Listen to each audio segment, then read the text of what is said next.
पुण्यात एकाच ठिकाणी 3 तासात तब्बल 10 अपघात झाले.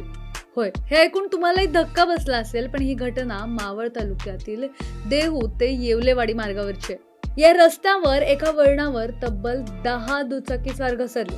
एका पाठोपाठ एक अक्षरशः स्लीपिंग पॉइंटच झाला हा रस्ता. या सगळ्या अपघातांचा सीसीटीव्ही व्हिडिओ सुद्धा समोर आलाय आणि तो पाहून तुम्हीही थक्क व्हाल.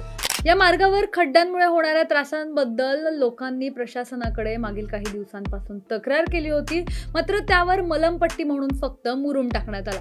पण पावसात तोच मुरुम चिखलात बदलला आणि रस्ता घसरटा झाला. त्याचा परिणाम दुचाकीस्वारांची अक्षरशः धडकाधडकी झालीय. या अपघातांमध्ये कुठलीही जीवितहानी झालेली नाहीये, पण हा अपघातांचा सिलसिला आता कधी थांबतोय हे पाहणं महत्वाचं आहे. रस्त्यांवर फक्त मलमपट्टी करून जबाबदारी झटकणं हीच काय प्रशासनाची कार्यपद्धती? या अपघातांची जबाबदारी कोण घेणार, असे अनेक प्रश्न आता इथल्या स्थानिकांकडून उपस्थित केले जातात. यावर तुमचं मत काय आहे आम्हाला नक्की कळवा आणि अशाच महत्त्वाच्या बातम्या पाहण्यासाठी सिविक मिररला सबस्क्राईब करायला विसरू नका.